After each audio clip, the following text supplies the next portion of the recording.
नमस्कार साथियों, ISO systems awareness programme के पार्ट 2 में मैं जगदीश चौबे आप सबका अपने चैनल जगदीश चौबे पे स्वागत करता हूं। इससे पहले मैं पार्ट 1 अपलोड कर चुका हूं, जिसकी काफ़ी सराहना हुई और काफ़ी अच्छे कमेंट्स आए। आप चाहे तो मेरे कमेंट बॉक्स में इसको देख सकते हैं, वेरीफाई कर सकते हैं। तो आप सबका अब ज़्यादा समय न लेते हुए मैं पार्ट 2 शुरू करता हूं, जो कि क्वालिटी मैनेजमेंट सिस्टम के ऊपर आधारित है। तो चलिए शुरू करते हैं। पार्ट 2 में मैं क्या आपसे कवर करने वाला हूं, कंटेंट क्या रहेगा। एक तो फ्लैशबैक रहेगा कि पार्ट 1 में मैंने क्या कवर किया था, और दूसरा पार्ट 2 में क्या क्या एरियाज में कवर करूंगा, ये मैं आपको दिखा रहा हूं इस स्लाइड में। तो पार्ट 1 में जो मैंने बेसिकली कवर किया था कि आईएसओ क्या है, क्यों लिए उसको लिया जाता है और कैसे लिया जा सकता है। इसके अलावा मैंने ये भी आपको बताया था कि इसके कौन कौन से 3 मेजर स्टैंडर्ड जो मैं कवर कर रहा हूँ, quality management system, environment management system और IATF, ये क्या है, इसके बारे में मैं इसमें कवर करूंगा इस सीरीज में। ठीक है, तो ये सारी चीजें मैंने आपको पार्ट 1 में बताई थी। यदि आपने पार्ट 1 ना देखा हो तो इस चैनल के एंड में, इस वीडियो के एंड में मैंने इसका लिंक दिया हुआ है। आप चाहे तो उसे दबाकर पार्ट 1 भी देख सकते हैं, और ये आपको देखना बहुत जरूरी है। तो इस उम्मीद के साथ कि आप इसको लाइक कीजिएगा और पसंद कीजिएगा, शेयर कीजिएगा, प्लस यदि आप नए हैं तो इसको सब्सक्राइब भी कीजिएगा। तो पार्ट 2 में शुरू कर रहा हूँ। पार्ट 2 में बेसिकली देखिए, क्वालिटी मैनेजमेंट सिस्टम के बारे में मैं आपको बताऊंगा। TC 176 क्या है ये मैं बताऊंगा आपको। इसका इवोल्यूशन कैसे हुआ, इसमें क्या क्या अमेंडमेंट आया, क्या क्या मेजर चेंजेस आया इसमें, और कंपेरिजन बिटवीन 2008 एंड 2015। जो इसका जो प्रीवियस वर्जन था वो 2008 का था। इनमें दोनों में क्या कंपैरिजन है, और QMS में बेसिकली क्वालिटी मैनेजमेंट प्रिंसिपल्स क्या हैं, प्रोसेस अप्रोच क्या है, और PDCA का साइकिल का कैसे यूज किया गया है, ये मैं आपको बताऊंगा। और लास्ट में but not the list, advantages क्या क्या हैं यदि आप QMS सर्टिफाइड कराते हैं। तो ये सारा कवरेज पार्ट 2 में रहेगा। देखिए, ISO के लिए इसकी एक टेक्निकल सब कमेटी है, जिसको कि ISO/TC 176 कहते हैं, जो कि सोलली रिस्पॉन्सिबल है for monitoring, formulating, amending and bringing out standards on quality management system. ये क्वालिटी मैनेजमेंट सिस्टम को पूरी तरह से मॉनिटर करती है, फॉर्मुलेट करती है, जरूरत पड़ने पे अमेंडमेंट भी करती है, चेंजेस भी करती है, और फिर रिव्यूड स्टैंडर्ड आती है। ये इनका प्राइम रिस्पॉन्सिबिलिटी है। TC 176 जो टेक्निकल सब कमेटी है, उसकी 176 की सोल रिस्पॉन्सिबल है। और इनका जो रिव्यू पीरियड है वो जनरली 6 ईयर्स का होता है, और वैलिडिटी 3 ईयर्स की होती है। वैलिडिटी मीन्स जो आप यदि एक बार आपने स्टैंडर्ड ले लिया तो 3 साल तक के लिए वो वैलिड होगा। हालांकि बीच बीच में ये इसकी सर्विलेंस ऑडिट भी एक साल के भीतर होती है। इस सारी चीजों का डिस्क्रिप्शन मैंने आपको पार्ट 1 में दिया हुआ है, इसीलिए मैं कहता हूं कि आपको पार्ट 1 देखना भी उतना ही जरूरी है। अब इसमें देखिए क्या क्या अमेंडमेंट किए गए। स्टार्टिंग इसकी हुई, ये पहले BS स्टैंडर्ड था 5750, जिसको कि ISO ने बाद में 1987 में अडॉप्ट किया। तो पहला ISO का जो स्टैंडर्ड आया वो 1987 में आया। उसके बाद जो उसकी अमेंडमेंट हुई 94 में हुई, फिर अमेंडमेंट हुई 2000 में, उसके बाद 2008 में, और जो अभी करंट जो चल रहा है वो 2015 में है। जो 87 में था उसके हिसाब से जो कंपनी को सर्टिफाई किया जाता था वो 9001, 9002 और 9003 में था। 94 वर्जन में भी वही था, 9001, 9002 और 9003। लेकिन 2000 के बाद से इसमें चेंजेस आ गए, और सिर्फ 9001 ही सर्टिफाई किया जाता था, और 2008 में भी 9001 ही था, और लास्ट में जो करंट भी चल रहा है उसमें भी हम ISO 9001 को ही सर्टिफाई करते हैं। कंपनी का जो स्टैंडर्ड है वो 9001 के लिए ही होता है। 1, 2 और 3 हटा दिए गए हैं। इसमें इनिशियल स्टैंडर्ड जो था माना जाता है 87 का, जो कि फंक्शनल बेस्ड था। जो 1894 में चेंज हुआ वो भी करीब करीब सेम था, फंक्शनल बेस्ड ही था। लेकिन 2000 में ये टोटली चेंज हो गया, प्रोसेस बेस्ड स्टैंडर्ड हो गया। 2008 में भी प्रोसेस बेस्ड रहा, किंतु 2015 में जो इन्होंने चेंजेस किए वो प्रोसेस बेस्ड के अलावा रिस्क असेसमेंट का और इसमें इन्होंने ऐड कर दिया, जो कि प्लानिंग का एक पार्ट होता है ISO 9000 2015 में। 1987 मेजर चेंजेस जो किए गए, देखिए BS 1570 को लिया गया था इन्होंने, पार्ट 1, पार्ट 2, पार्ट 3, और इसके हिसाब से 20 क्लॉजेस थे, 18 क्लॉजेस थे, और पार्ट 3 में 12 क्लॉजेस थे, और ये फंक्शनल बेस था। 94 में कोई मेजर चेंज नहीं, ज़्यादातर यही प्रैक्टिस की जाती है, और इसमें जैसा पार्ट 1, पार्ट 2, पार्ट 3 का था, ओनली 20 क्लॉजेस होते थे अलग से। 2000 में इन्होंने प्रोसेस बेस्ड अप्रोच किया और PDCA साइकिल इसमें ऐड किया, कंटिन्यूअल इंप्रूवमेंट का और एडिशन हुआ। इसके अलावा इसको जो सर्टिफाई किया जाता था, जैसे मैं पिछले स्लाइड में मैंने बताया था, सिर्फ 9001 का होता था, और क्लॉज जो इसमें थे बजाय 20, 12, 20, 18 और 12 के 8 क्लॉजेज हो गए। 2008 में कोई मेजर चेंज नहीं हुआ, 8 के 8 क्लॉज रहे। 2015 में एकदम चेंजेस आए, काफ़ी स्ट्रक्चर पूरा मॉडिफाई कर दिया गया। 2008 और उससे पहले जो MR की रिक्वायरमेंट होती थी ये हटा दिया गया, और इससे पहले के स्टैंडर्ड में जो प्रिवेंटिव एक्शन होता था उसको रिप्लेस कर दिया गया रिस्क बेस्ड थिंकिंग से, और बजाय 8 क्लॉजेस के अब इसमें 10 क्लॉजेज हैं। थोड़ी सी आपकी जानकारी के लिए बता दूं कि पार्ट 1 उनको मिलता था जो शुरू के स्टैंडर्ड थे 87 और 94 वाले, जो कि डिजाइन से लेके सर्विस तक की सारी एक्टिविटी करते थे, उनको पार्ट 1 मिलता था। पार्ट 2 उनको मिलता था, या ISO 9002 उनको मिलता था, जो कि डिजाइन एक्टिविटी को छोड़ के बाकी सारी एक्टिविटी करते थे। लेकिन या तो डिजाइन ना कर रहे हो, ना ही मैन्युफैक्चरिंग कर रहे हो, लेकिन ट्रेडिंग में हो, ट्रेडिंग बिजनेस में हो, या सर्विस प्रोवाइडर हो, उनको उस समय सिर्फ ये 12 क्लॉज उसका कवर होते थे, और उनको ISO 9003 दिया जाता था, डिपेंडिंग अपॉन उनकी जो प्रैक्टिस होती थी। लेकिन उसके बाद जो चेंजेस है वो सारे 9001 में हो गए, सबको 9001 ही दिया जाता है। लेकिन इसमें डॉक्यूमेंटेशन में एक ध्यान रखा जाता है कि ये जितने भी चेंजेस है 9000, वहां पे लिखा जाता है कि स्कोप ऑफ इसका जो ISO लिया है आपने, इसका स्कोप क्या है। स्कोप में आपको लिखना पड़ेगा कि आपकी मैन्युफैक्चरिंग एक्टिविटी है या नहीं है, या आप डिजाइन कर रहे हैं या नहीं कर रहे हैं, तो इसका एक्सक्लूजन करना पड़ेगा। लेकिन जो सर्टिफिकेट आपको मिलेगा वो 9001 का ही मिलेगा, सिर्फ डॉक्यूमेंटेशन में स्कोप में आपको चेंज करना पड़ेगा 2015 में और 2008 में। तो ये सारी डॉक्यूमेंटेशन के चेंजेस थे, रेस्ट एवरीथिंग वाज सेम। ठीक है, ये मैं आगे चलता हूं। अब देखिए 9001 2008 जो इसका प्रीवियस वर्जन था, और 2015 में जो स्टैंडर्ड की जो रिक्वायरमेंट्स हैं उसमें क्या कंपैरिजन है ये मैं दिखा रहा हूं। जो पीले कलर में दिखाया जा रहा है वो बेसिकली 2008 और 2015 में करीब करीब सेम है, 0, 1, 2, 3 जो भी सीरियल नंबर है, इसमें कोई मेजर चेंजेस नहीं है। लेकिन उसके बाद से 2008 में जो क्वालिटी मैनेजमेंट सर्विसेज था उसको इन्होंने चेंज करके कॉन्टेक्स्ट ऑफ ऑर्गेनाइजेशन किया। इसमें करीब करीब 4 सब क्लॉजेज हैं। मैनेजमेंट रिस्पॉन्सिबिलिटी को हटा के 2015 में इन्होंने लीडरशिप किया, इसमें 3 सब क्लॉजेज और भी हैं। इसी तरह से रिसोर्स मैनेजमेंट को हटा के इन्होंने प्लानिंग किया, इसमें 3 सब क्लॉजेज हैं। प्रोडक्ट रियलाइजेशन को इन्होंने सपोर्ट और ऑपरेशन से रिप्लेस किया। सपोर्ट में करीब करीब 5 सब क्लॉजेज हैं और ऑपरेशन में 7 क्लॉजेज हैं। इसके अलावा मेजरमेंट, एनालिसिस एंड इम्प्रूवमेंट जो कि 2008 में था, इसको उन्होंने चेंज करके एक किया परफॉर्मेंस इवेल्युएशन, जिसमें कि 3 सब क्लॉजेज हैं।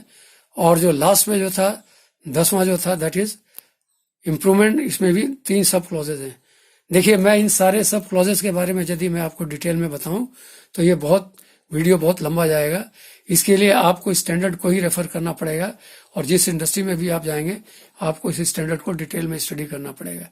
बेसिकली मैंने ये जो बनाया है एक बेसिक जानकारी मैं दे रहा हूं कि क्या क्या चेंजेस थे 2008 और 2015 में। ठीक है, तो ये स्टैंडर्ड की रिक्वायरमेंट में क्या क्या चेंजेस थे ये मैंने आपको दिखाया। अब आ जाइए, इसमें इसके इस इंट्रोडक्शन में एक दिया हुआ है कि आपके क्वालिटी मैनेजमेंट प्रिंसिपल, इसमें क्या क्या चेंजेस हैं। तो यदि आप ये इसको देखिए तो QMP क्वालिटी मैनेजमेंट प्रिंसिपल, इसमें भी शुरू के जो 4 हैं, कस्टमर फोकस है, ये जो स्टैंडर्ड बनाया गया 2008 या 2015 का, उसका क्वालिटी मैनेजमेंट के क्या क्या प्रिंसिपल्स है वो ये बताते हैं। 2008 में करीब करीब 8 इसके प्रिंसिपल थे, 2015 में इसके 7 कर दिए इन्होंने। 4 ऊपर के आप देखिए करीब करीब सेम है, एक ही कलर में है। लेकिन उसके बाद जो सिस्टम अप्रोच फॉर मैनेजमेंट था इसको इन्होंने इम्प्रूवमेंट से किया। जो factual approach to decision making था 8 में इसको इन्होंने एविडेंस एंड डिसीजन मेकिंग किया। कंटिन्यूअल इंप्रूवमेंट को हटा के इन्होंने रिलेशनशिप मैनेजमेंट किया। और जो लास्ट में इनका म्यूचुअली बेनिफिशियल सप्लायर रिलेशनशिप था, इसको ऑलरेडी इन्होंने क्लॉज नंबर 7 में किया हुआ है, रिलेशनशिप मैनेजमेंट, जो कि क्वालिटी मैनेजमेंट का प्रिंसिपल है, one of the main thing जो कि इस पूरे सिस्टम को गाइड करता है। तो ये क्वालिटी मैनेजमेंट प्रिंसिपल हो गए बेसिकली, और इन दोनों का कंपेरिजन जो मैंने आपको यहाँ दिखाया है। अब आप आ जाइए कि मैं कहता रहा हूं कि ये जो है प्रोसेस बेस्ड स्टैंडर्ड है, मैं 2015 की बात कर रहा हूं। कोई भी प्रोसेस क्या होता है, प्रोसेस में basically inter relation between various activities, उसमें एक एक्टिविटीज होती है जिसको कि हम बोलते हैं, आप बेसिकली जो आप देखिए, ये जो आपको यहाँ मैं दिखा रहा हूं, ये जो पूरा कॉलम है, इसको हम एक तरह से कस्टमर रिक्वायरमेंट या इनपुट हम इसको कहते हैं कि इस प्रोसेस के लिए इनपुट क्या है। ये सारा अपने आप में एक प्रोसेस हो गया, और इसका आउटपुट क्या है। सो कोई भी प्रोसेस होगा, उसका एक इनपुट होना चाहिए, फिर वो प्रोसेस होना चाहिए, और उसके बाद वो उसका आउटपुट होना चाहिए। एग्जाम्पल के तौर पे फोर्जिंग इंडस्ट्री के आप लीजिए, तो रॉ मटेरियल बेसिकली उसका इनपुट हो गया, स्टार्टिंग पॉइंट ये हो गया। डाइज वगैरह जो यूज करते हैं वो इनपुट में आ जाता है। उसके बाद जब आप फोर्जिंग करते हैं, हैमर चलाते हैं, तो ये सारा प्रोसेस में आ गया, उसके भी उसके पैरामीटर्स हैं, ठीक है। और उसके बाद जो फाइनल प्रोडक्ट बन के आता है, वो फाइनल प्रोडक्ट जो फोर्जिंग बन के आती है, वो उसका आउटकम हो गया। तो यदि फोर्जिंग एज ए प्रोसेस लीजिए, तो इनपुट उसके रॉ मटेरियल हो गया, डाइज हो गया, और भी कई चीजें हो सकती हैं जो इनपुट में आती हैं। प्रोसेस में उसका बेसिकली जो उसका हैमरिंग प्रोसेस है वो आ जाता है, फोर्जिंग प्रोसेस, और आउटकम उसका आता है जो फोर्जिंग प्रोडक्ट जो आपका बन के आता है। अब आप इसमें देखिए कि इसमें हमने जो रिसेंटली पीडीसीए साइकिल का भी इस्तेमाल किया गया है। ये देखिए, ये सारा पीडीए साइकिल में, जैसे ये भी एक अपने आप में प्रोसेस यदि कीजिए, तो ये इसका इनपुट हो गया, ये इनपुट हो गया, ये इनपुट हो गया, ये इनपुट हो गया। इसका आउटपुट क्या आया, ये आपका सपोर्ट एंड ऑपरेशन एक्टिविटी में चला गया। इसकी आउटपुट क्या हुई, ये डू आ गया, ये डू आ गया, ये जो आप कर रहे हो आप सपोर्ट एंड ऑपरेशन। इसके बाद परफॉर्मेंस का इवेल्युएशन आप करते हो, चेक करते हो, जिसको कि हम चेक कहते हैं। तो ये पी डी सी, और ये लास्ट में ए आ गया। ये जो इसका इंप्रूवमेंट हुआ, इसके बाद आप फर्दर क्या एक्ट करने वाले हो, बेस्ड ऑन सारा फीडबैक करने के बाद आपने क्या लेना है। और इसका यदि आप इस एंगल से देखिए, तो यहाँ पे जो इसका आउटपुट आया, ये सारा कस्टमर की satisfaction, whether it is meeting customer satisfaction और नॉट, जो कस्टमर की रिक्वायरमेंट थी उसको मीट कर रहा है कि नहीं कर रहा है, जो क्यूएमएस की रिक्वायरमेंट है उसको ये फुलफिल कर रहा है कि नहीं कर रहा है, और जो प्रोडक्ट एंड सर्विसेज की रिक्वायरमेंट थी उसको फुलफिल कर रहा है कि नहीं कर रहा है। और इनके जो फीडबैक है, ये देखिए, इनको फिर यहाँ आया जाता है, और यहाँ आके इसको चेक करके फिर इसको इंप्रूवमेंट हो गया, और इसके बाद यहाँ की जो फीडबैक मिली वो इसको हम एक्ट में ले लेते हैं, उसको दोबारा प्लानिंग में इसको इन्वॉल्व करके फर्दर जो चेंजेस हमें करने, चाहे प्रोसेस में, चाहे जो भी सिस्टम में चेंज करना, वो हम करते हैं। तो एक तरह से ये आप देखिए, ये दिखा रहा है inter relation between QMS requirement and PDCA cycle. इसमें हमने पीडीए साइकिल का पूरा इस्तेमाल किया है, और इसके बेसिस पे ही ये सारा स्टैंडर्ड बना है। इसको process based standard which includes PDCA cycle, ये भी कहा जा सकता है, ठीक है। अब मैं आपको बताऊं कि एडवांटेजेस, यदि आप ये सारा कुछ करते हैं तो क्या फायदा है। पहला जो मैं दिखा रहा हूं, इंक्रीज कस्टमर सेटिस्फेक्शन। आप यदि ये करते हैं तो यदि कस्टमर के रिक्वायरमेंट को मीट करते हैं, उसके हिसाब से प्रोडक्ट बनता है, कस्टमर आपका सेटिस्फाइड होगा। उससे क्या फर्क पड़ेगा आपको, कि आप देखिएगा आपका कस्टमर बेस जो है वो बढ़ जाएगा, ठीक है। Uniform working practice because of written document, क्योंकि आपके जो भी आपने स्टैंडर्ड बना रखे हैं सब रिटन डॉक्यूमेंट्स के फॉर्म में होते हैं, कोई वर्बल इंस्ट्रक्शन नहीं होती है। इसीलिए जो भी आदमी उस प्रोसेस को कर रहा है बेस्ड ऑन रिटन डॉक्यूमेंट करता है। तो इसकी वजह से जो वर्किंग प्रैक्टिस है वो यूनिफॉर्म होती है, चाहे वो ए शिफ्ट में हो, बी शिफ्ट में हो, सी शिफ्ट में हो, चाहे वो ए वर्कर द्वारा हो, बी के द्वारा हो, सी के द्वारा हो, क्योंकि रिटन स्टैंडर्ड है वो उसको फॉलो करता है। उसके बाद minimise quality variation due to controlled process, चूंकि आपके प्रोसेस कंट्रोल्ड में रहते हैं, रिटर्न स्टैंडर्ड के हिसाब से किया जाता है, इसीलिए जो क्वालिटी की वेरिएशन होती है between shift and between person to person, वो बहुत ही मिनिमम होती है, ठीक है। तो क्वालिटी आपकी सफिशिएंटली इंप्रूव हो जाती है।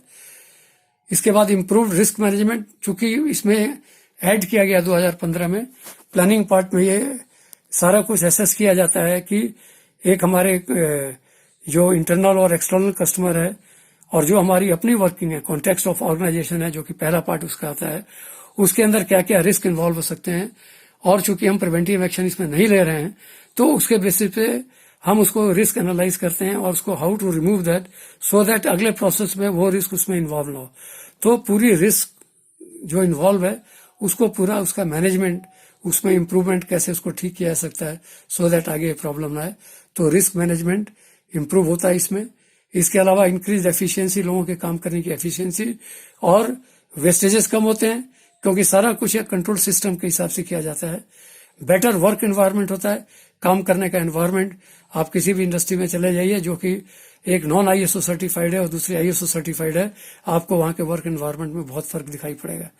इसके अलावा जो एक बहुत मेजर चीज है that is a work force, जो आपकी टीम वर्किंग स्पिरिट है बिटवीन एम्प्लॉयज, ये काफी अच्छी इंप्रूव हो जाती है।